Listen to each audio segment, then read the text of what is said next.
Hello, hello, hello. How is everybody doing? We are here for Raising Kanan season 4, and I could not be more excited because I'm about to run my mouth.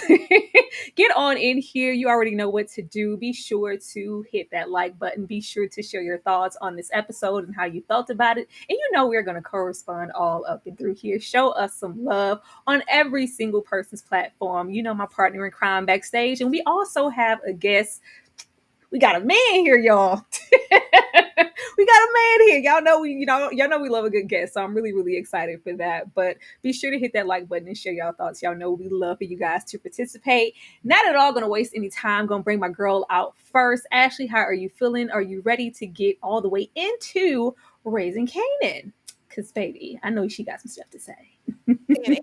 Listen, there's no way y'all made Unique ugly and got us wasting time on this granny that I can't stand. All right. I'm not going too hard out the gate. I'm just going to say that there's no way you would make Unique ugly. I'm going to say it like Dr. Umar and have us worried about this raggedy granny. Listen, there's no way you would have me out here with Unique ugly worried about this raggedy granny, y'all. I don't care, but I'm ready to get into it. I'm ready. Wow, Ashley, always with the smoke. Always with the immediate smoke. Yeah, once again, we have a guest here, and you guys show him some love in the chat. Welcome to the stage, Mr. Rudy P. Magic. Are you ready to get into Raising Kanan? Let me put this up here, child. Because Ashley said, ugly granny. Child, make sure it's on. There we go. We good now. Hey. Thank you, Rudy. Are you ready to get into Raising Kanan? And how are you feeling? Thank you for being here. Very much so. I'm feeling well. It was a semi-long day, but I'm happy to be home, and I'm happy to be with you all. I appreciate the well, lack of like. I'm not trying to be like repetitive, but this format is very unique. And when I kind of like looked into both of your channels and seeing like how you all do things, I'm like, oh, this is cool. I like to be a part of something like this. So I appreciate you all for having me on. Thank you. Absolutely. And I'm glad you did some homework on us and checked us out because some people come on and they don't quite know what to expect. And we want to make sure everybody is always comfortable and having a good time. But y'all know I'm not one to not wait to get on into the mess because yeah, this was something I can say for myself that I was really, really waiting on because out of the Power Universe, outside of, Ghost in them, this is my favorite. And I was anticipating this. I was highly anticipating this. Ashley, because I know how you are, so I'm gonna come to you first. I'm gonna come to you first, Ashley. I want to know, what are your overall thoughts for episode one? So here's the thing, right? When I'm watching, especially the Powerverse, I want a episode one that comes out the gate swinging. Like, I want to be craving and thirsting for the next episode. And for me, it didn't do that. And I see what they were trying to do. Like, I think they wanted to fill some gaps, give people background about what happened, but I could give a damn. I could give two damns. As long as I know Unique's alive and ready for the smoke, I didn't want to go down the path with his granny, y'all. I didn't give a damn about his grandpa and the three different accounts that we had to get, or four, excuse me, different accounts that we had to get. Uncle Tony, listen, I want to get to the present day, and I want to get to the smoke. If they would have started out with Unique dropping a body, like if Unique would have taken out Lulu this first episode, we'd have been cooking, right? Am I my brother's keeper? I'd have been on that type of time. But I'm holding out hope. This was just episode one. I'm hopeful for the future. Ashley, don't be projecting. You just want Lulu out. That's all that is. That's all that is. Rudy, what about you? What were your overall thoughts for episode one? You know what? I thought that actually I'm kind of with Ash, but from what I know about Raising Kanan, just as historically as a series, it's always been a slow burn.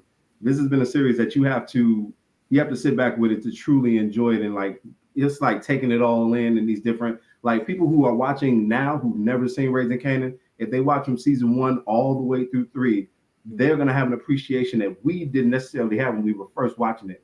We were Power fans, and we had to follow along. Okay, let's see where this is going. And it's truly a crime soap opera.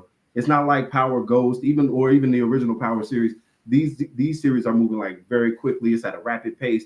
Things are happening at a breakneck speed. Raising Kanan is truly building the saga of Kanan, and by the end of it, I think we're truly going to understand just what made this criminal as complex as he is. But with all that being said, with the context in place, I liked it just from a sense of, we can't give y'all Unique as a cliffhanger and then not start it off and tell you how he got to this point.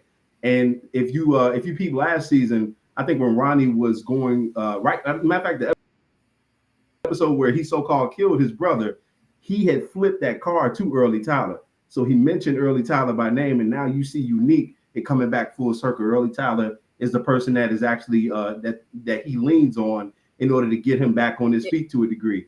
And I like the Frankenstein element of it all. Unique is literally, he's moving through in the video, in my personal review for it, I called him Neekenstein. I'm like, you see him kind of just laid up, and then there's one interesting scene where he lays back and he says, I'm gonna get them and this and that, and he was like, but I love her though. So you can see he's still kind of conflicted, even in his own mind, which has been shattered, by what his brother did to him.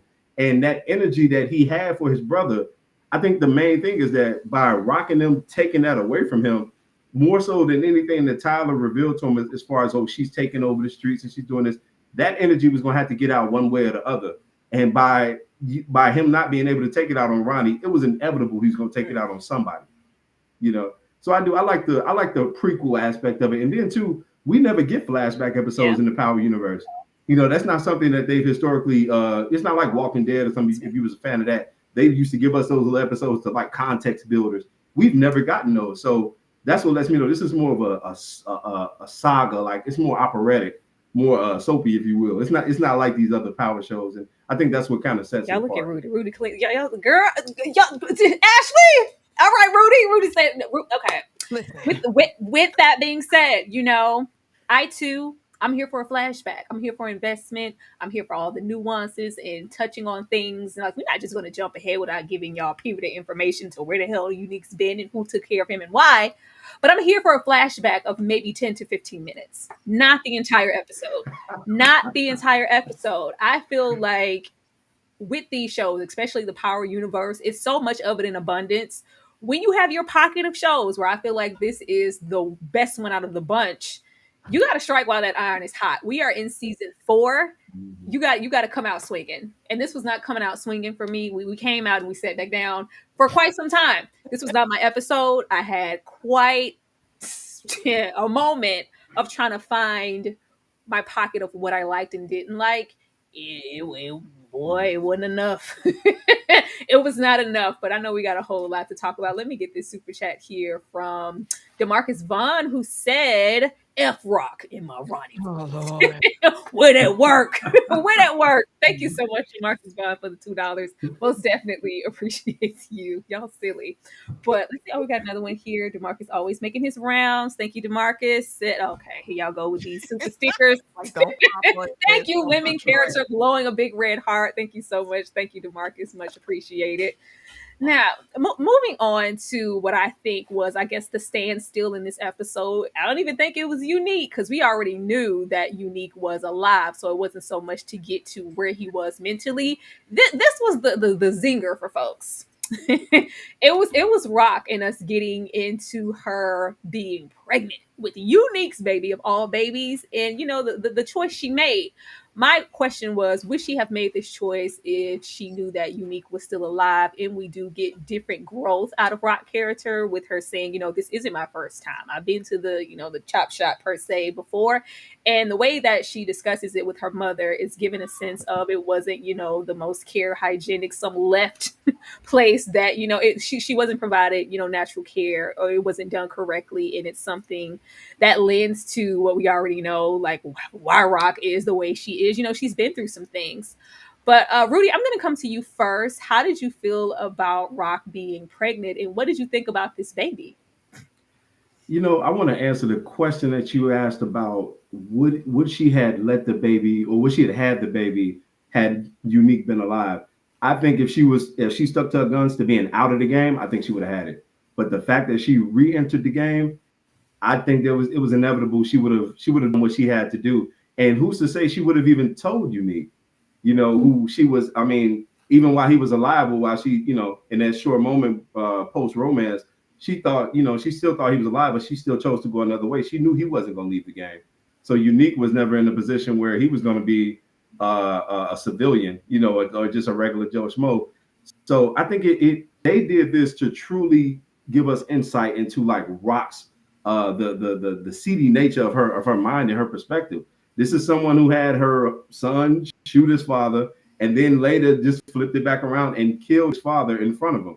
This is someone she's not your prototypical parent who holds like how do I say this, like fatherhood and all of this in such a high regard. This is someone who's been taken advantage of by the very men in her community.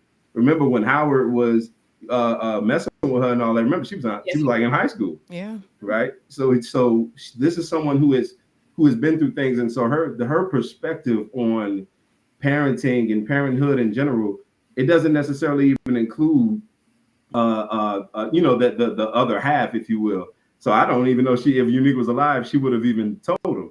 And even them adding that caveat about her going through, that abortion without without being in a doctor and things like that. Yeah. Again, I just think these are building blocks to her character and us understanding the true nature of how demented that she's become just based on her environment. It harkened me back to a statement that I think it was, oh my God, what's Jukebox, a statement that Jukebox made way back in the first season, when she was saying that, this is just a messed up place to live and we shouldn't have to grow up like this. I think we were seeing that with Rock in real time. Like this is like the end result of someone who grew up in a very twisted environment. Most definitely. I did appreciate them informing us that she had been through this before, because we know how young she was with Howard. We weren't doing nothing with DEF CON. So that probably wasn't that. And then it's like, how young were you when that happened? And then that kind of sinister look that she gives Howard, when she's getting a snack, I was like, oh.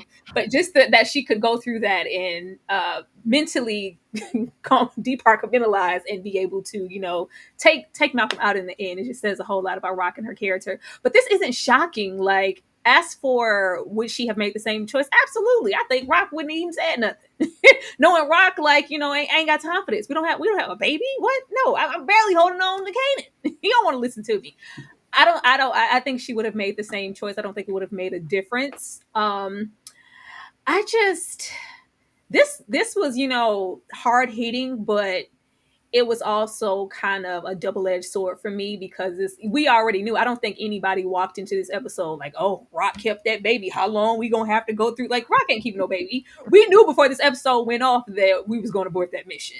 Ashley, Y'all, I wanted to care. Like I really do. I wanted to care. I wanted this to be a moment.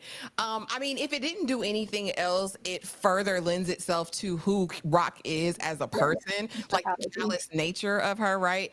And that's fine. But we already know she's hell on wheels. We know she don't give a damn about no man.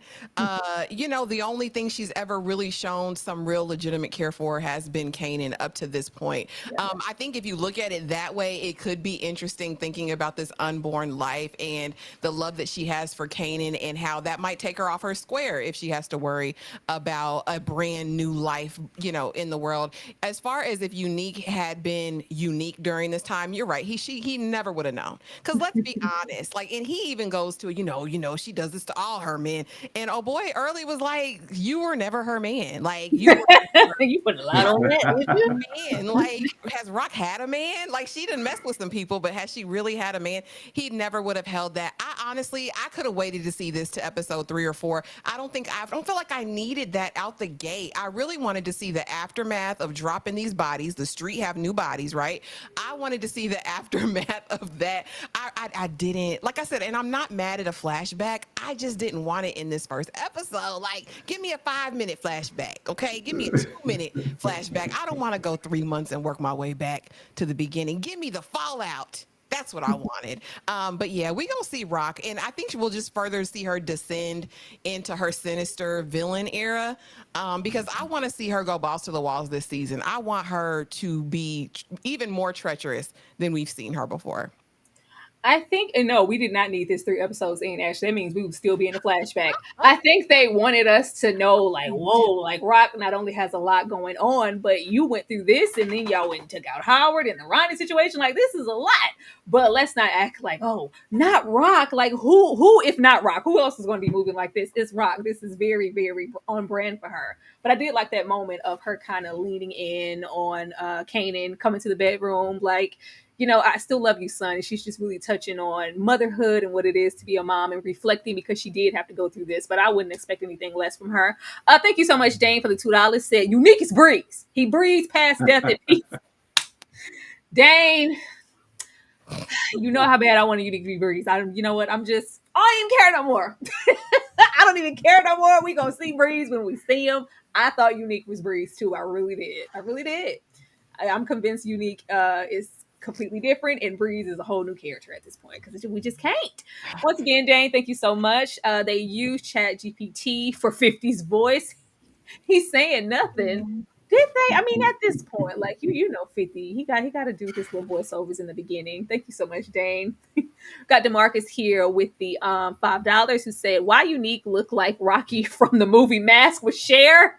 Wow. Unique Scar looked like Michael Jordan dunking a basketball. Ooh, it do kind of look like a basketball the way that it's stitched up across. It does. It kind of gives that. Thank you so much. Mask is pushing it. First of all, OG movie, y'all go check it out because Mask, you should bring you to tears. But don't do that. He don't. He just don't look like old school Nick. But he don't look like Mask. Let's see. Dane, once again, Tyra and Ashley got Young Jeezy on the panel. Dane, behave. Dane, act like you got some sense today. Dane, thank you so much, Dane, for showing some love. Thank you guys so much. Like, most definitely appreciate it. We love when you guys run it up. I'm gonna show y'all some love in the chat and give every single one of y'all at this moment, 87 of you guys, to hit that like button and show us some love, and we gonna be right back. Young Jeezy is messy. Yeah. We'll be right back. To see you cry. Got some questions that I gotta ask you. I hope you can come up with the answers, baby. Girl, it's easy to love me now. Would you love me if I was down and out? Would you still have love for me? Girl, it's easy to love me. Sometimes it's soft as a Well, because feelings for me, Rock. Talking crazy. It touches my soul. They say most romances start at the office. Heads bumping into each other at the water cooler and whatnot. I simply lose control. I'm just wondering if you ever favor me like that. We ain't got no water cooler. And the last time I checked, you and me, we was trying to kill each other for a hot second.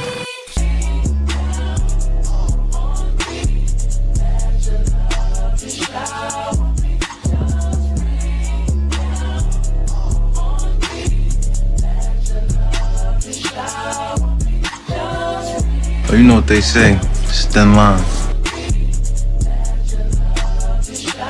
Stay up though, baby.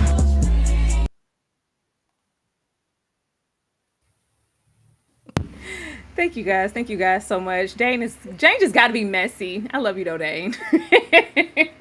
But getting back into the episode and leaving Rock and getting here, uh this was a thing, and probably the most contrived thing for me.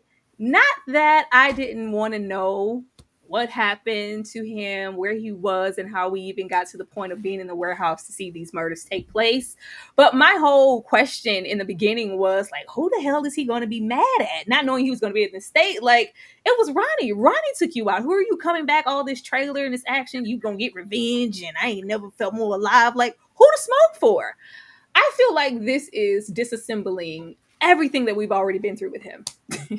This is really obvious to me in the way that I guess it was said Joey Badass, the actor, he was ready to pretty much walk away, and they wrote him out and killed him off. And it was like, you know what? I changed my mind. I want to come back. And they kind of regrouped and brought him back to this scenario. And I was like, I really wonder where they were going to take the story with him exiting, because I don't know if I like this or not. And I don't know if I like this introduction of early Tyler. Not so much the introduction, but just how involved he is as far as Unique's mental state and finding him, bringing him in. First of all, I can say he don't have no loyalty. Like, if you're not paying, I'm not staying. If the person cuts, the check the right way, he's very much about his money. Even in this situation of nursing Unique back to health, he's still been like, you gonna get my money, right? It's like, you still gonna get paid. You still gonna get paid.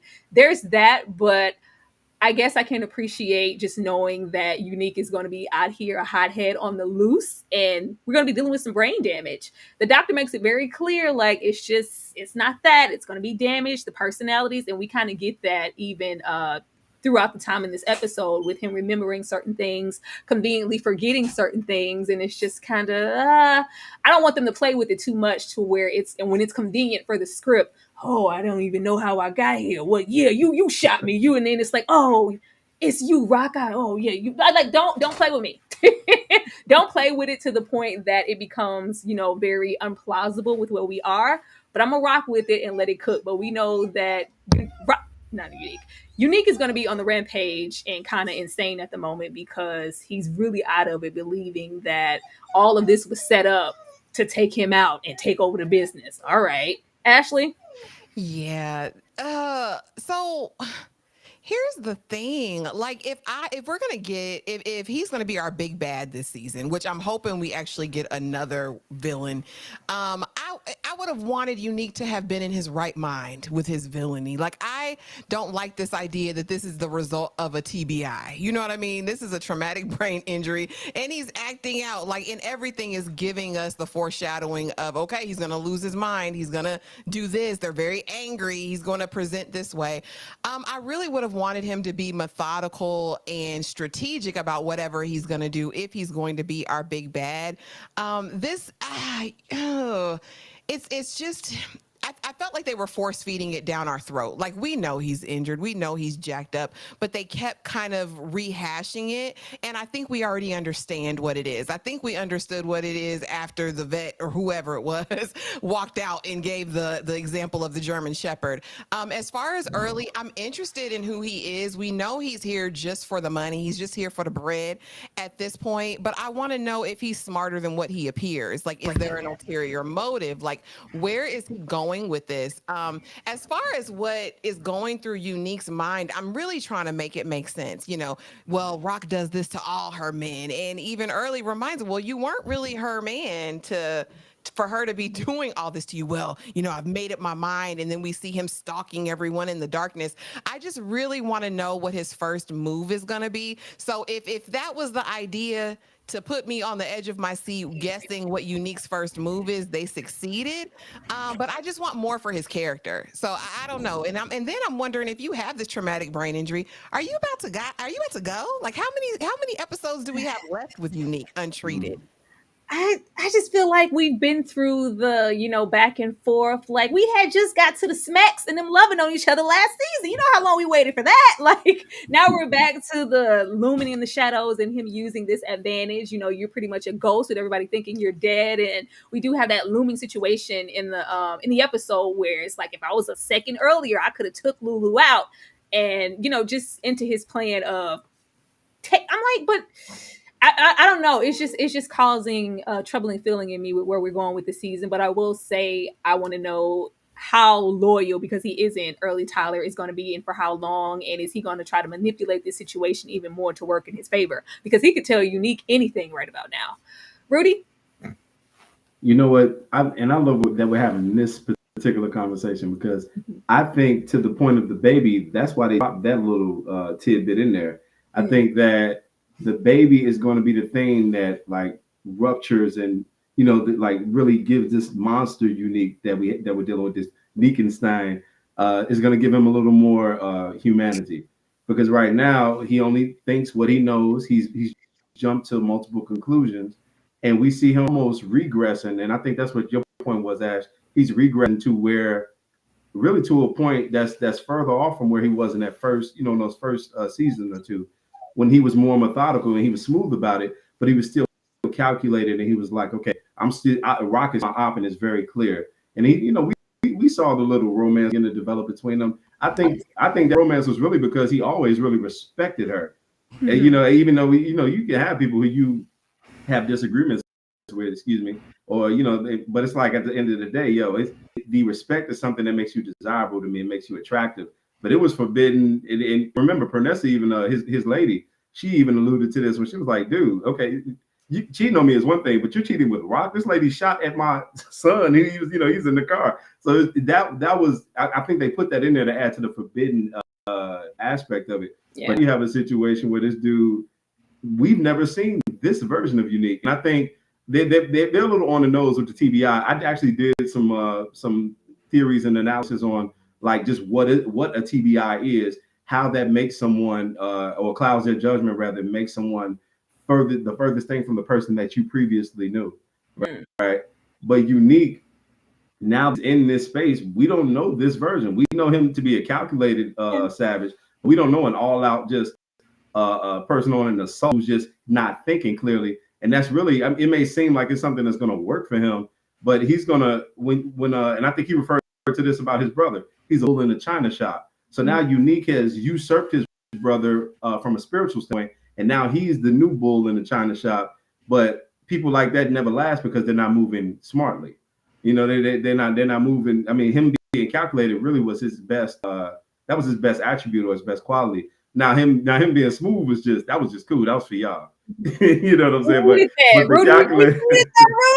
you see, I have my fine Unique cam, because I don't know when we're gonna get back there. Which is, I say, just taking that away from his character. This is a brand new Unique. We are used to him being smooth and calculated, and always, a couple of steps ahead, and being that dude around the neighborhood. So just to see this version of Unique slithering, crawling on the floor, and barely, like, it's totally different. But I'm like, are we presenting this here, and even the idea of the baby, and really into Rock's investment, because she's going to have to be the one to take him out? Is that what we're doing here? Anybody? Does anybody think Rock's going to have to take Unique out? I do. Personally. But I think the baby piece is going to be like, I think Unique may get to a point where he's about to take Rock out, and then and obviously it won't flow like this, but it's something's going to happen where interjection is like, I had to kill your baby, something crazy like this, or, oh my God, I had to do X, Y, Z, or whatever the case. And I think that baby piece, they didn't put that in there for nothing. Power doesn't waste dialogue. They definitely don't waste story elements. that's something that's going to come back, to not to haunt them, but to come back around in a way that's going to maybe even be Rock's saving grace. The fact that she even had now, or obviously her hitting a button on the baby is not going to be, but the fact that it was something that, I don't know, it may be something that she could use later, almost like a reverse Uno card or something, under the threat of Drop off. under the threat of death.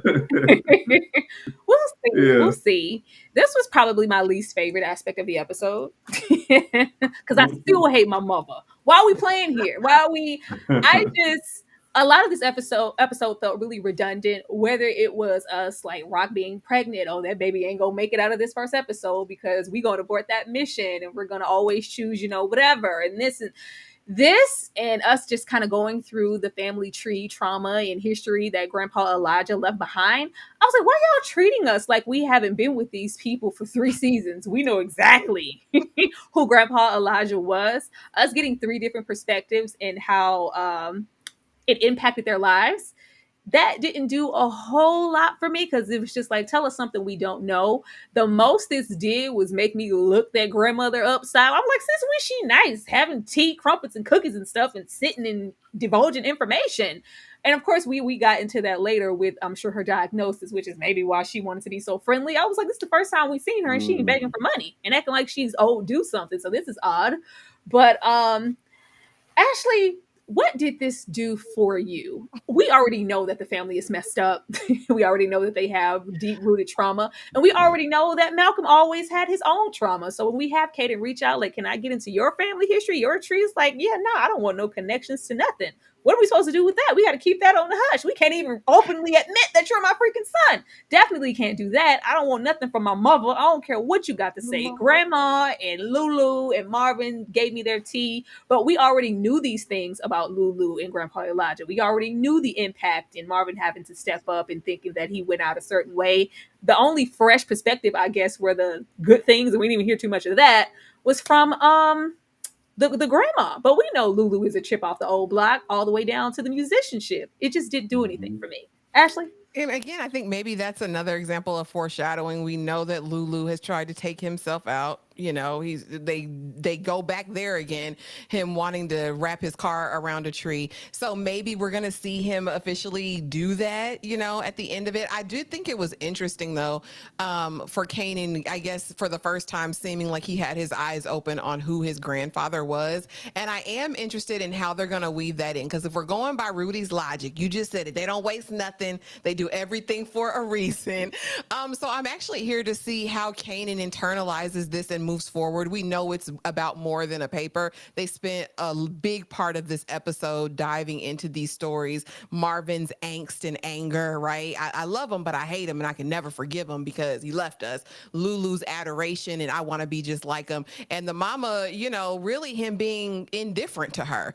So I'm interested to see how that all gonna goes. We all know that Granny is the granny that's gonna make you pay to watch her grandchildren. She's doing nothing for free. I don't know if this is her deathbed, let me come to Jesus and be on the right foot.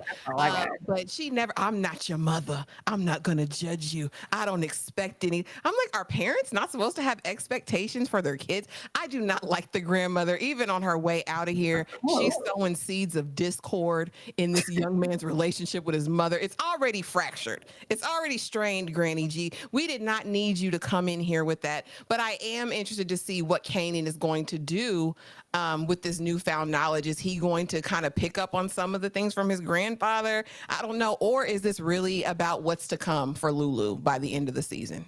Take him out, y'all. I hope it is.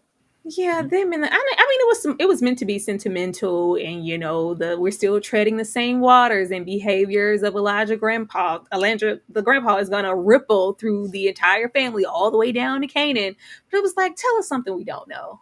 Rudy? And I was gonna say, to Ashley's point, I think it was definitely for Kanan to get like a contextual understanding of his family and why they are the way they are to a degree. But I think for the audience, we got to remember this is a flashback episode, so all of these things have transpired, right? And this was like it really wasn't even episode, because technically it's 401. This was really episode like 311 or 1.5 or something like that, because it sits right in that in between spot.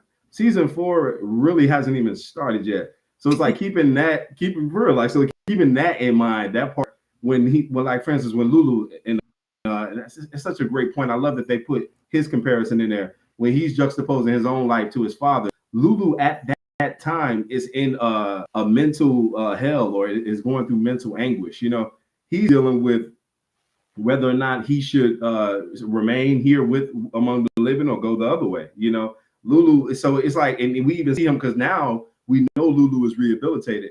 But at that time, remember, he's walking down the street with Kanan and he's drinking, he's sipping from the bottle and everything. So he's like, okay, we know he's still in that dark place.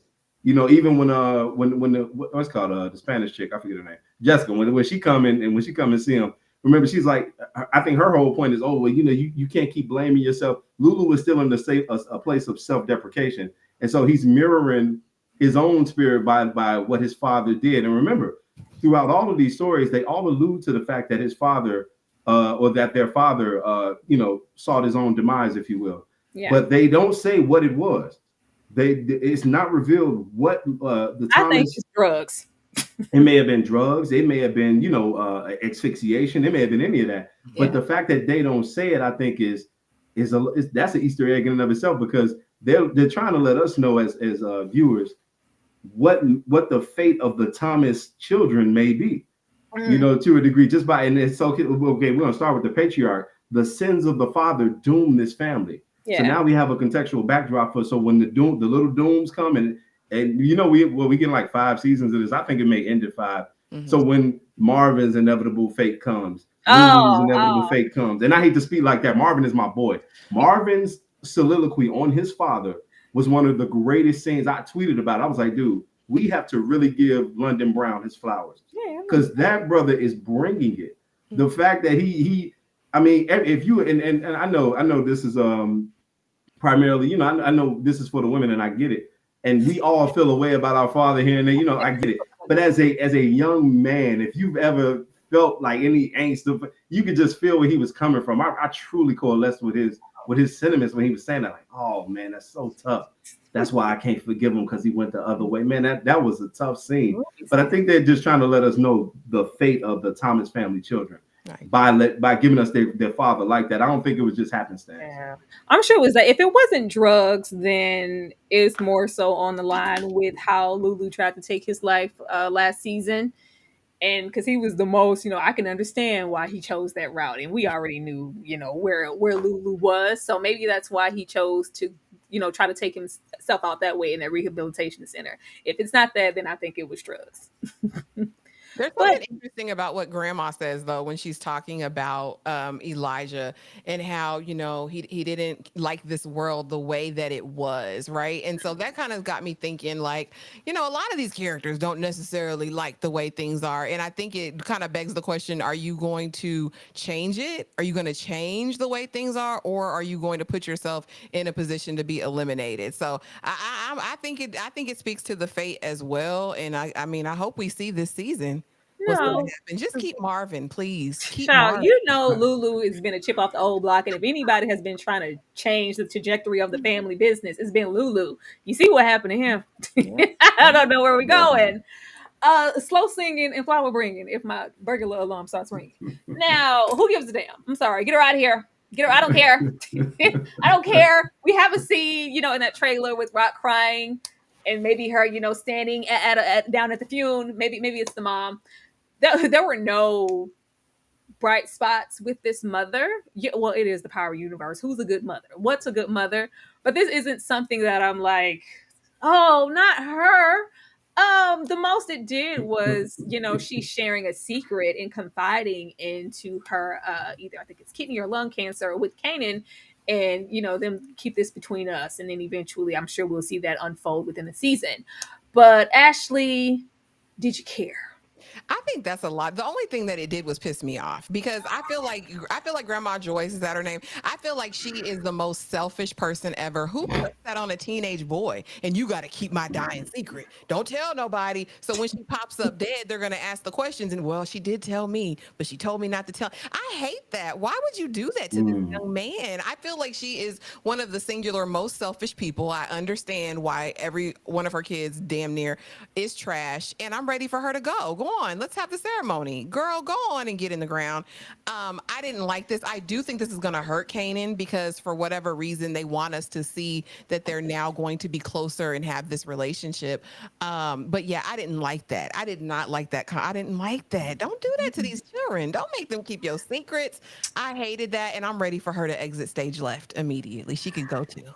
I didn't like it either because I was like, are we going to have more scenes of them confiding in us? Y'all trying to make us care about her? Because you know what they do in this universe, especially when they want to stretch out, taking out the characters we know they're going to take out, like Marvin, to up Chuck Juke and really get stuff started with these characters. It's like, no, not this season. We're going to give everybody close calls. We're going to try to make y'all care about Grandma. So we're going to have scenes with her and Kanan. I don't want to see this lady. Rudy. You know what? I'm gonna agree with you guys on this point. I can't stand Joyce Thomas. I truly think she's a deplorable woman. I do, and two, as I watched it, because I watched this episode a few times, and she even alluded to the fact that maybe her their father did whatever he did to himself because of her. She was like, remember, she was like, he didn't like life, and then she said he surely didn't like me. Something to that effect. And then remember, there was a scene, I think it was last season, with Lulu, and him and his mother was going back and forth, and it was a negative. She has all her scenes been negative. That's why I really don't understand why I was like this. I'm like, okay, are we trying to redeem this character? Okay, she got cancer, and no offense, I'm not trying to be disrespectful to anybody with cancer or anybody who's lost somebody to cancer, but cry me a river with Joyce Thomas with cancer. I'm sorry. But she was talking to her son, and then you remember when Lulu was going through his drunk stint, she leaving him, she let him walk out the crib. She didn't care. I mean, this man could have died. This is her little son. She don't even care. So I think she's deplorable. I think she's always kind of had a special spot for Kanan though, because Did I miss some of it, these, Rudy? I'm sorry. Did I miss it? When did we see the special? When was that? Well, with Kanan, Yeah. Early on, like way back in the first season, it's like ancient history now. But she was, remember, Rock was trying to use her mother as an alibi. Remember when she was trying to get Kanan to do all that? So when she went to go see her, remember she asked her about, she's like, how's Kanan? This and that. She was kind of like asking her about him, and you don't bring him by and this and that, kind of. So I think, and we know this with certain parents, maybe not y'all, like our parents directly, right? But sometimes when a parent mess up with you, they try to fix it through your child because they're like, okay, I done made all these mistakes. And I think Joyce Thomas is on that side of the game. Like, oh man, I done ruined my children. Let me at least be a bright, shining light for my grandson. And he'll be the only person in the family that don't hate me. My husband hated me, he gone. My children hate me, they're estranged. One child is a drunk. One child is a bruiser, a brawler, just like my husband was. And one child is I'm talking about the spitting image of my treachery and my illicit activity. She's me incarnate, and it can't none of them stand me for making me like that. Yeah. But my little son Kanan, my little grandson Kanan, I got a chance to mold him and to make sure that my image in his eyes is the best definition of positive. You know what I'm saying? So I think she's deplorable overall. I can't stand that woman. It's too late, girl. Go on, lay in the ground. Go on, get in the casket, man. We will see you on the other side. This was also a part of the do we care portion, because this is just a question up in the air since we're talking about pregnancies. Ashley, the aspect of Krystal being pregnant, and I guess the ramifications of them maybe being together in this season, or her being around more, because we do have this photo here, the little press releases that we got, and that's Krystal sitting there. At first I thought it was Aisha, and I was like, oh, they're sitting there, so clearly she's still in the picture and still having some form of relationship with Kanan regardless of this baby situation. Do you care about Krystal? Do you care about the situation? Do you feel like anything is going to unravel from it? No, why is she here, Ike? This is little girl from Butter, right? This is Yeah. yeah, That why? she had that that Juke had to beat up and then all of that situation, but Juke is clearly sitting here with her. Yeah, why is she here? Why is she here? I don't care. I could give a damn. I'm ready to cane on and move on to the next hottie on the block. Can we get somebody else, some fresh meat in the crew? Yeah, I didn't like her. I didn't care for how she treated the other girls last season. I don't want to see her anymore. And then she want to be the queen pin. Girl, you giving advice and tips. Oh, my dad had a store. He knows, you gotta go against the okay, girl. Shut up. Like, is that all we needed you for? If that was your part this season, go on and give him that tea and ease on down the road. Maybe it'll make him approach the way he does business differently. But as far as a pregnancy and her, no, get out of here, girl. I don't care. Hmm. I don't like her. I didn't like her. I Little didn't like her. bit. Rock was like, I had to go somewhere at an early age, and maybe this would be something, Krystal will be riding on. I don't know. We'll see. But I was like, she's clearly here in the season, and her giving her a little information here. We didn't necessarily need this. So that lets me know that Krystal going to be around. Ruby, how do you feel about Krystal? To be real, I think Krystal is just representative of like the like Kanan's experience with women, and she's going to be one of just the many leading up, to where we eventually knew him to be. So in that regard, I just think she's unimportant as well. I think that, and to be real, I mean, you're there first. I don't even think that pregnancy is going to last like that because it's like we know Kanan had a son, and we know his son was name was Sean, and we saw how. Now, obviously, this is way before they conjured any of this, but we saw some of how that mother looked, right? So we just know Krystal don't fit that archetype at all. So it's just like the fact that they planned this thing up, and then I mean, let's be real, we 0 for 2 in pregnancies with the last two. Diana lost a baby, right? Power Ghost in the final season.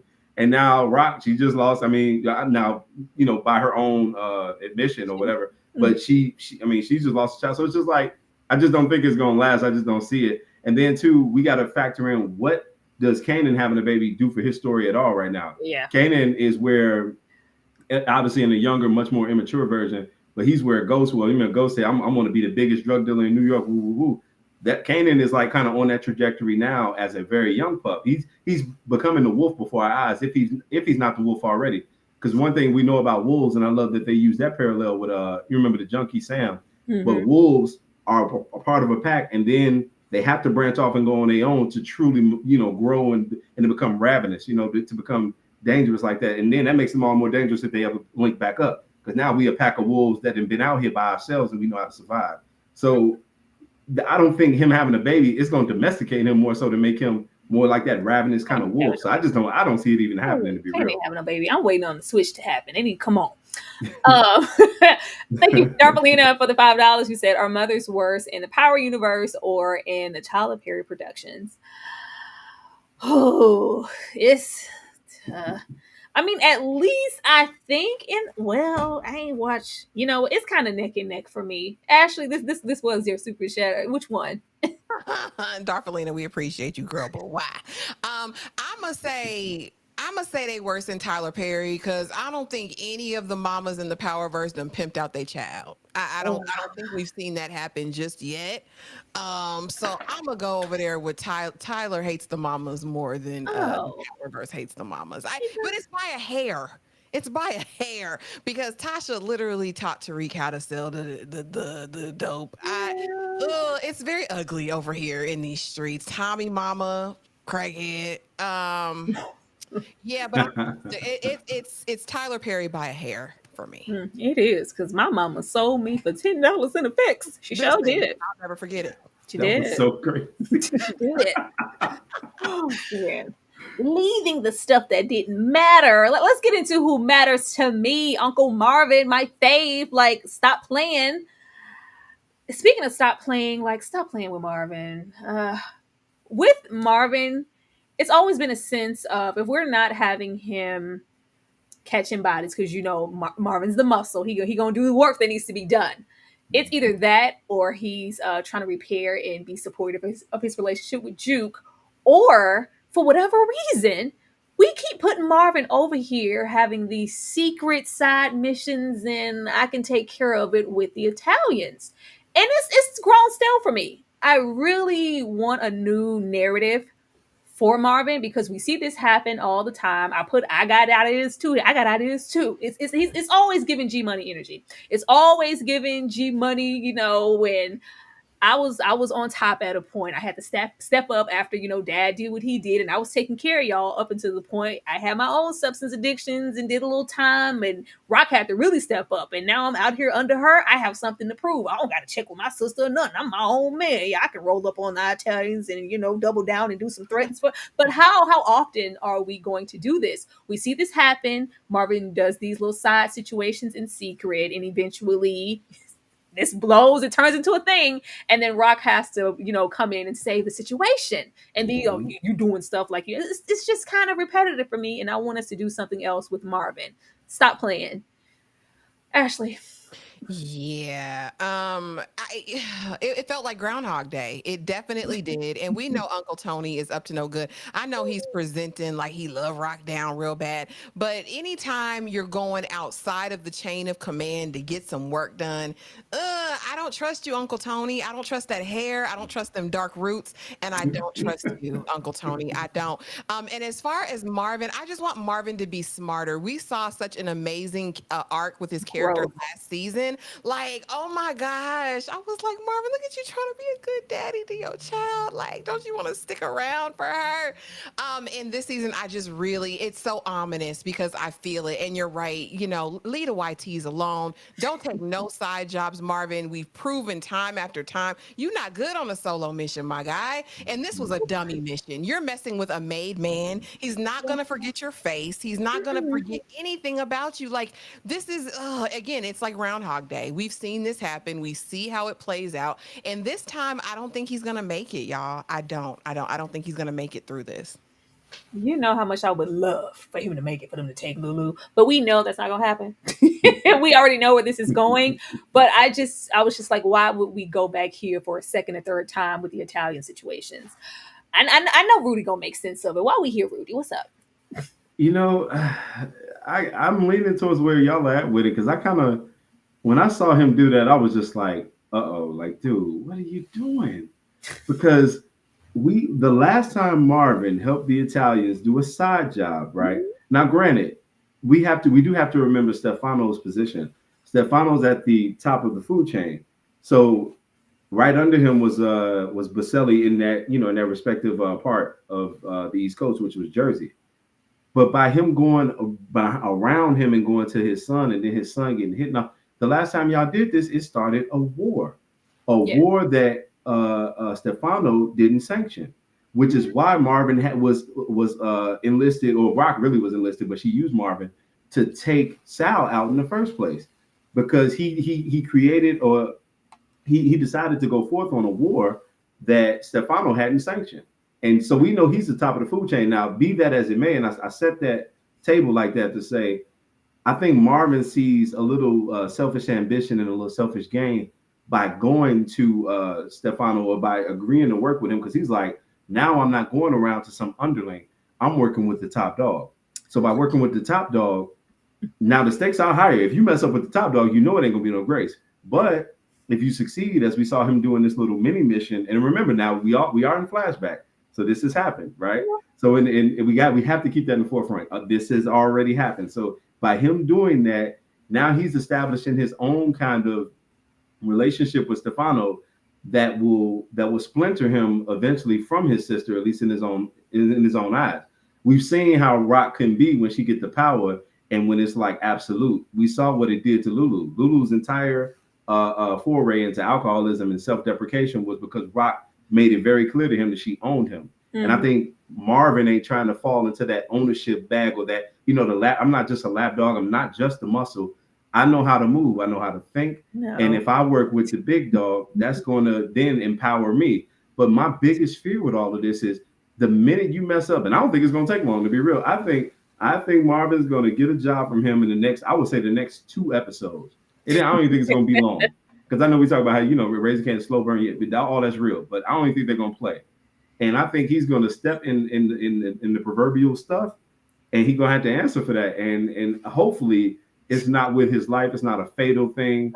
Hopefully it's just a rebuke and a demotion at best. But I fear for him because that's our God, man. I think everybody universally reveres Marvin.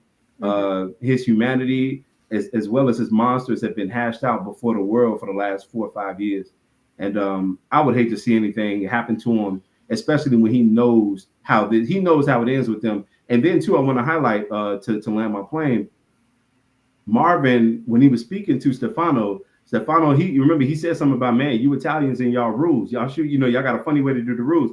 And he was like, essentially what Stefano was doing. I want to extend my hand and really be like the hidden hand, if you will. But it can't have my face or an Italian face or an Italian cut. I have to shield my misdeeds with you. So I just hope Marvin sees, as much as he wants power, he's still at the end of the day on a chessboard that don't belong to him. He's a pawn. Exactly. That's so stupid to me. Like that's insane to me. And I feel like with everything that we've had Marvin experience, that he would be smarter than this or see this exactly for what it is. This is not going to end well. It never does. And I thought with us losing Marvin, which I know we are, that it would be in a totally different scenario. Let's not lose it here. And I just expected more. Like, Marvin has grown so much, but it's just like, not really this much. He's still the big brother trying to prove I got ideas too. Marvin. Thank you so much, DeMarcus. Vaughn said it would be interesting if Tony who?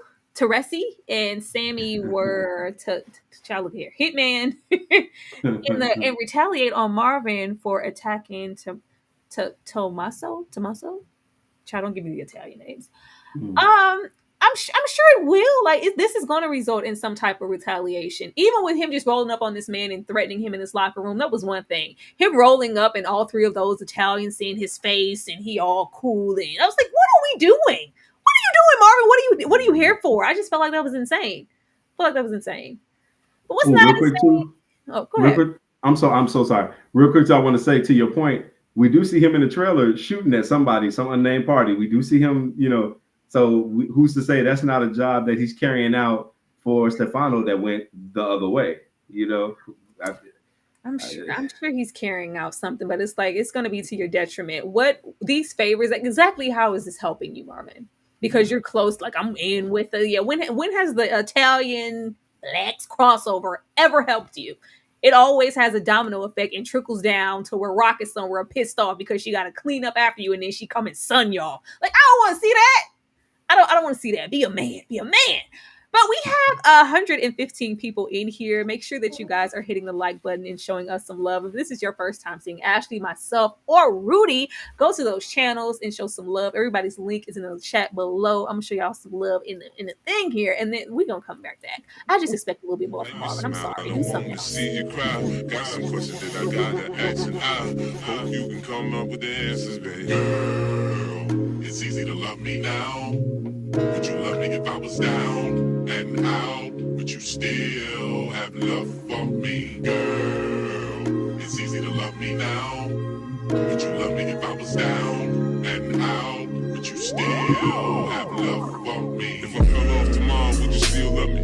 If I didn't smell so good, would you still hug me? If I got locked up and set this till a quarter century, could I count on you to be there to support me mentally? If I went back till hoopty for my bands, would you poof and disappear? Like some of my friends, if I was hit and I was hurt, would you be by my side? If it was time to put in work, would you be down to ride? I doubt, kill a nigga, cat, chill and drive. I'm asking questions to find out how you feel inside. If I ain't back, I flip burgers at Burger King. Would you be ashamed to tell your friends you're feeling me?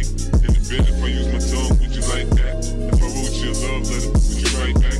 If we could have a little drink, a nightcap, we can go do what you like. I know you like that. Like, girl, it's easy to love me now.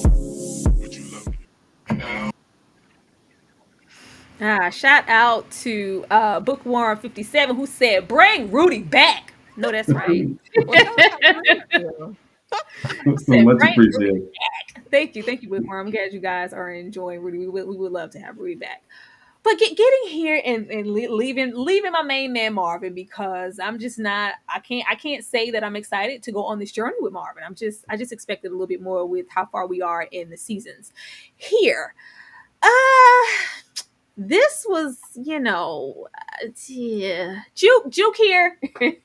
Juke, Kanan, and Aisha. Leave Nicole and her daddy. I don't want to see Nicole. I don't want to. Leave him in the past.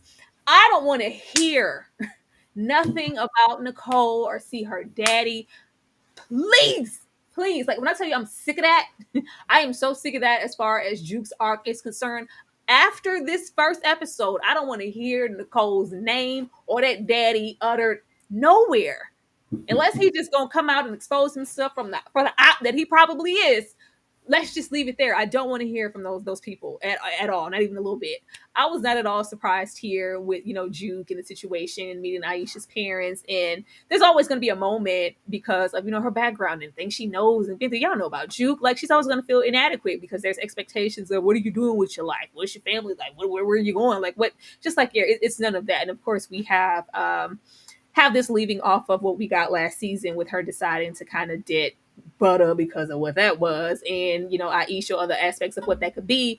And I'm gonna move my way. I'm ready for Juke to get on and go into the army. That's what I'm waiting for. Ashley. Yeah, I liked it, Tyra. I liked the lunch with the daddy. Listen, he was like, I'm gonna buy 20 albums because it's butter. Like that. Like, she needs a square in her life trying to give some guidance. We all know who Jukebox is gonna turn out to be anyway. Yeah. In spite of this, but I enjoy that she still has a connection to him, and that he looked beyond her faults and saw her need. I'm not gonna preach tonight, but I liked it. And I don't think he's coming in as like a YT savior or anything like that. I liked the dynamic in the relationship. It's like this mutual respect, kind of this mutual care for one another. Listen, I enjoyed it. Do we have to keep digging up Nicole? No, but I do like the dynamic, and I think Jukebox needs someone like him in her life right now. So I liked it, Tyra. I did. No. It's just something so unappealing and fake about his character. Oh my god! So butter, or like butter, like what? Please, I just hated all that joy energy that I'm like, get off the camera, please. Even when he was talking about like poverty and situations, and you should be grateful that it's like, oh, well, let me dial that back. That sounds a little racist. Yeah, get away from the table, Juke. Get away from the table. I'm done with that, and I'm done with Streets Need a Body, the remix too. I don't want to hear the Streets Need a Body again. The Streets need a new single, Famous. I don't want to hear that either. Rudy, what do you think about this? Hey, before I get into Nicole and her pops and all that, the 411 record was hotter than Streets Need a Body to me. Streets Need a Body was cool because of the hook, but what's the 411? That's a true Famous banger. I'm sure we'll get to whether we'll see him, and I don't want to get ahead of myself. But on Nicole and her pops, yeah, I'm cool on that too. Remember, I'm always keep us in remembrance of the fact that this is a flashback. So now that tie is going to be, I think we're going to see that severed now. This was just tying up a loose end because now Butter is no more. Juke's audition and that whole group situation was sabotaged as soon as them feds came in that door, took her away. So now that dream has been deferred, and I think it'll be deferred permanently. And I like that because when in the OG Power, when oh my God, Nika Noni Rose, her character, when she was OG Juke, Big Juke, was talking about your mother couldn't touch me. I was a singer. I was this, that, and the third. They fleshed it out now. We saw she had an opportunity of a lifetime. And again, going back to her initial quote way back in season 1, the environment, the family ties that bind, it destroyed it. So I think that was her going back and forth with him at a time, just like her at the table with Aisha. That's at a time where, okay, I'm getting to know them. I'm in this group. It's happening. And now we know it's not. So I think we likely won't see him anymore. And as far as the reference to I don't think it's gonna happen. As far as the reference to Nicole, that was just something in the moment because I think in the original scene of that when they were at Shebu, they were asking about her. That was something Aisha was kind of prying. Oh, what I think that was more so some of her alluding to the fact that she liked Juke past the point of friends. Because remember, she was saying something to the effect of, oh, is she pretty as me or this and that? And does you remember she asked Kanan, and Kanan looking at her like, wait, why you want to know that? We supposed to be rocking at the time. Remember, at the time, we supposed to be rocking. So it's like, I think that was just a callback to something that we may see going forward as far as the evolution of Aisha and Jukebox's association. Now that, in the finale, she made it known to her that she has, hey, I got romantic feelings for you, woo-woo. So I think we're going to see something. That's just something to add credence to that. But I think, it's a wrap. It was cute. I was like, but it was just so much of the episode that felt redundant because we already, if they would have came here and it was a flashback and they gave us information that mattered and it really affected things in the future, and maybe not laughing because it's like we already know that Butter is no more, so the excitement that, oh, so Butter with the, like, yeah, sir, I don't want to see this man anymore. The aspects of him being here is still us hovering over Nicole and us pushing Juke farther back into the past. And I want Juke to be moving forward with her character for good or bad. I just don't want to see these whites no more. I'm sorry. Let's move on. I want to see him. I want to see him. I don't. Please. I'm here for it, but no, I'm really not. Don't do that. But getting over here, child, to the person that nobody wants to see. Jessica for what? Jessica for what? When she came into the frame, I was like, oh. I really didn't want to see Jessica. And for us to bring her back here in the flashback, I was like, oh, she's gonna be active in the season doing what? I'm sure she's gonna be here to maybe deal with those ramifications with Famous situation and his mama being insane, like calling the cops for what, lady? There's gonna be that. But the fact that I was like, let's not do this. And it's the same with Lulu. How I feel about Marvin. I want the characters to have more growth beyond what we've been seeing, repeatedly, what it feels like through the past 2 seasons, where Lulu, he's gonna get healthy and try to move forward. And I'm out. I ain't in the game. I want to do this. I'm beats and rhymes and producing and I'm making music. We get a love interest. Of course, that love interest dies because Lulu can't have no woman. It's despair and we're sad, and then we rinse and repeat it. And I just want us to really, really move forward. And of course, we acknowledge that Lulu was almost a victim of Unique's if, Miss Lady didn't come outside and get him with the quickness. But I'm really hoping that we move into some great places with Lulu because we've had so much time of him being a F up that now it's like disdain when you see Lulu on the screen, like, oh God, like, it's. We did get some growth last season, especially with his relationship with Rock, and it was a beautiful thing to see. But I'm not going to sit here and act like Lulu is my favorite character. He is not. I want something totally different with Lulu, and I really want us to get, because Lulu used to be, I used to love Lulu. Right now, Lulu could, and I wouldn't care. Ashley? Talk about devolving as a character. In the beginning, listen, he gonna get something done for you. You know what I mean? Lulu gonna handle big business. I hate this version of Lulu. I want him to be gone yesterday. I would not give a damn. Go ahead and let him be your first victim. Crazy Unique. TBI Neek. Go ahead and handle him. Yeah, I'm over this. I don't need to see you with another. Okay. I don't need to see Jessica again, girl. Go sing somewhere, honey. Go get your contract. Do what you need to do. I just am over it. Like I wanted more for Lulu, and I beg the question: is he really rehabilitated? I see a crash out on the horizon. I don't think this is going to be long lasting. I think he's going to F up like he always does because for better or for worse, this is his world. This is what he's submerged in, barring him moving out of the country, maybe going to California with old girl. This is his life for better or worse. And I think he's going to follow in his father's footsteps. I don't see him being here. They might try to drag it, but he'll be a junkie in the street at some point. No. That's what I feel. I don't think this rehabilitation will be long lived whatsoever because a woman is always going to be his downfall. He collecting bodies. He be at the post station. He can't be trusted. Lulu is a liability at any given moment. Let the wind blow wrong and he could send him over the edge. I'm going to just wait. I mean, hopefully I'm wrong, but I don't think I am, but hopefully I am. The women are always the downfall, and we do actively in the trailer see Lulu laid up with some woman. It's not Jessica, so I was like, okay, hopefully it's in a different capacity, and she ain't trying to be on the like. I can sing too, Lulu. We gonna make something happen with my career, and then she dies and gets shut up in the studio. I don't want to see that again. Let's move on. Rudy, how are you feeling about Lulu? Is Lulu one of your favorite characters, or is he kind of somewhere in the middle for you?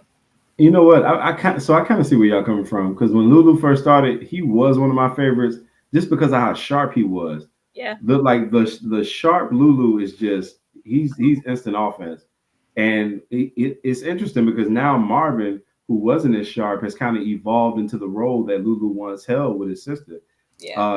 But I think Lulu, I hold out a little hope for Lulu. You know that meme with Vince Carter. I got one more in me. I think Lulu has one more in him if he's like away from criminality.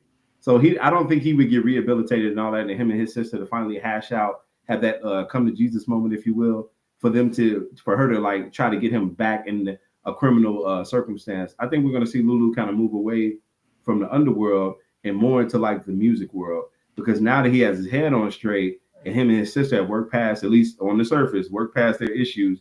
Now we're going to see Lulu pursue his passion freely without the hindrances of family always pulling him back. Now again, they have a situation with Unique on the horizon that's only going to get exacerbated as we go on episode to episode, and he may have to come back in the name of blood. And I think that's where I believe it was the synopsis for the entire season said everybody going to have to accept that this is who you are, and you know it's tough to usurp what you are in this world. And if everybody doesn't accept that in the Thomas family bloodline, I think Kanan included, we're going to see something. We're going to see more tragedy, more doom and gloom, more girls randomly getting shot up at the studio, all this madness. But I think I think on the surface that Lulu, at least to start the season off, we're going to see him pursue the music in a fair way. He's finally going to get a fair shake at the music. Him not having Famous around is kind of going to mess him up in the short term. But I think they've introduced some other artists prospectively. I know they got is it a girl? I know it's one girl they have, and then Party. Party's going to be coming along, and he's playing one of the artists. So I think we're going to see him get a fair shake at that before any more tragedy, befalls him. I hope so. We got him apologizing in the episode. Juke, I know I wasn't him. Sorry. It was like, just his statement before the rehab. I will say there is a little hope for Lulu, because even when he was down and out and at his worst in that rehab, when that officer rolled up trying to, get information, he held it down. He didn't, I ain't saying that just because I'm in this state don't mean I ain't still, I'm not giving you nothing on my sister or anybody. Get out of here. He held it down. But when Marvin croaks, watch. You let the wind blow wrong. That's going to be crucial. If what everyone says is true and Marvin gets taken out, it's going to be a different level. He going back to the streets, and he will not be long for the earth after that. Ooh, that's a good opinion, though. I'm so sorry to interject like this, but that's great. No, real talk. That perspective is amazing. If something, because Marvin and Lou have a different relationship than Rock and Lou, or even Rock and Marvin. They all have their little cliques inside the trio that is their siblinghood. But yeah, now Marvin and Lou hit different. And I think he'll hit the button if something happened to his brother for sure. I totally agree with you. Yeah. Canceling Christmas. In a real way. Oh yeah, but that's pretty much all that happened in this episode as far as I was concerned, unless I missed something. Anybody want to interject with any more thoughts before we get into predictions for the next episode? Did I miss anything? Anything, Ashley? Girl, that was enough for me. Rudy, anything else you wanted to cover with the show before we get ready to get up out of here? I think we covered everything, but I could, sometimes little nuances I might have missed them. No, I think we got this. I'll save it for the predictions, because I had something, but I'm like, I think that's more predictions, so I'll save it. Okay, Rudy, go ahead. What are your predictions for episode 2, or just the season in general? Well, I think in episode 2 they're gonna finally start us in a current place. So now we're gonna see the true premiere of Raising Kanan season 4. So I think we'll see Juke, in the army and doing her thing in that realm. We're gonna see Rock and Kanan in some capacity, because we know that they're by what we've seen in the trailers, they're like going to be working together, even apprehensively. So Kanan's going to have to get with his mom, and they're going to have to bridge the gap somehow. At least, even if he's doing it begrudgingly, we're seeing him do in the trailer certain things against his family. So I don't know how far into the season some of that stuff is, but I think we're going to see the initiation of, okay, now look, I know you don't rock with me or whatever the case, but this is where we are, and this is what we're doing. And then, too, I think we're going to see that meeting that's in the trailer. I think we're seeing that with Snap and Pop, because they got unfinished business now that Ronnie's gone, So now with no Ronnie, Snap and Pop are still owed what they call remember they 401k. They call it. So it's like, who don't think you're not going to give us this money because Ronnie is now out the picture. So I think we're going to see some of those loose ends tied up in the very next episode. I hope so. I feel like we're still going to have a little festivity in the next episode because now we have to really start with the season. And now we have to get with Kanan and the gripes of my mother, and I did the right thing, Kanan. Like he needed to go. He needed that was my father. We have to deal with that and the undertones of was son. I'm taking care of you, son. It's best that we work together, son. We gonna be doing this. We can do business. We gotta love each other to do business. I'm your mother. I love you. Like we gonna whatever everything I do is for you, Kanan. We gonna be getting some of that. Although we always get some of that. And Kanan just kind of being dissatisfied with it and maybe really trying to step into that role and get with Snap, Crackle, and popping them. And like, yeah, I'm not trying to be under your thumb. I really don't even want to be near you, regardless of how well the business is doing. Let me go and try to do my own ventures and really step into Kanan, the independent contractor type situation that we know him to be. But yeah, I think it's going to be some more of that. As far as everybody else, like, I'm just interested to, like you said, progress with their characters and really pick up with where we left off, because I can't even have faith that we're gonna jump into immediate juke being in the army. Like, we're gonna be gearing up. Like, is she gonna tell people? Is it gonna be like, I wish we could speed along that quickly, but it seems like we have to spend this next episode really setting up things that we didn't get a chance to set up now because we were having a flashback. Now we're gonna be spending half this episode watching Unique loom in the shadows and move around like a secret agent. Ashley, what are your predictions? My only hope and ask for season 2 is that Unique busts a move. One way or the other. We know he's not tied tight right now. Go on and bust a move. Do something and miss this next episode. I'm here for that. I'm here for Wendell. So I can't wait to see them. But y'all know I don't have a ton. I don't do the predictions like that. I don't know. I just want to see Unique bust a move. And I want to see what Uncle Tony has up his sleeve with Marvin. Like, I'm really curious about that. But other than that, I just hope we get some more. I just hope we get some more next episode. I really hope it ain't up his sleeve. And if it is something up his sleeve, we have a moment with Marvin, like, did you really think I was that stupid? Like, I know what's going on. Like, please don't fall for the banana and tailpipe, Marvin. We have come too freaking far. Y'all, that is Raising Kanan, season 4, episode 1. We really, really hope you enjoyed it. Drop down in those comments, not this chat. I mean, when this live is over, and give us your predictions for this episode. And as I said, if you enjoyed what you heard here, subscribe, support, and like on everybody's platform. Before we end it, do know that immediately after this, pretty much, we have our Saturday members only watch along.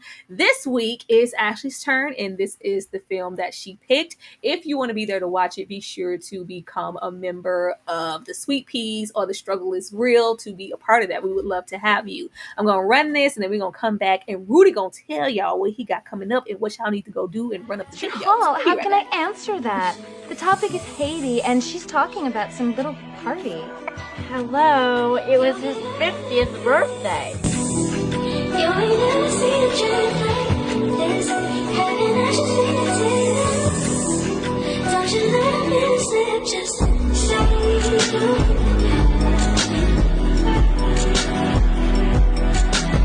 Oh, tasty.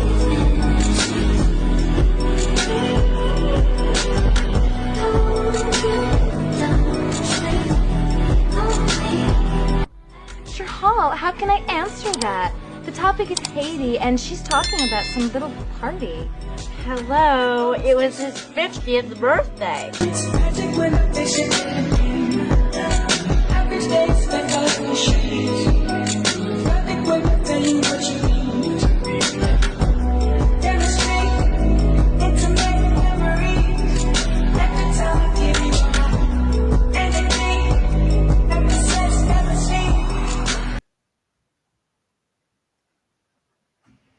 All right, make sure you guys pull up for the blockbuster movie out. Excuse me, Miss Dion. Ashley has us watching Clueless. Ashley said I had her over there watching Tales from the Hood, so now we're watching Clueless. Yes. We're watching Clueless. But Rudy, I'm going to come to you first to let the people know where they can go and support you and maybe some of the things that you have coming up on your channel. Oh, thank you so much. You guys can support me at youtube.com/RudyPMagic. I do have the new episode of Raising Kanan covering the whole season. Patreon.com/RudyPMagic for all the Legacy Power reviews. Your channel Struggle y'all entire platform is that you do the leg. When I started reviewing Power, I didn't start it right off. I didn't catch it till like season 6. Spinoffs from one to done, but I've never done the original series with Ghost, which is my favorite of the bunch. Outside of this, Raising Kanan is very good. Episode from season 1 all the way to season 6 on patreon.com/RudyPMagic. I also got deals on make beats. I got original music for those of us who do more than just consume content. We make content or for things like that. Without the hassle of getting copyright struck and all of these things. It's beatstars.com/magicbeats for if you're interested in that. But that's all I got. And I thank you all so much for supporting me over the years and just for this guys, it's been fun. Absolutely. Thank you so much. Thank you. So I make beats. Go on and support. Absolutely. You know, I'm always here for making of a beat and not getting copyrighted. We need to have a good time doing these. Let me make sure I get these super chats before I come to you, Ashley. We got the super sticker. Thank you so much to Marcus for the $3. You know we appreciate you. Looking forward to tell that Raising Kanan. Absolutely. And we have a new person here. HFG, thank you so much for the super sticker. Definitely appreciate you. Ashley, anything before we get up out of here?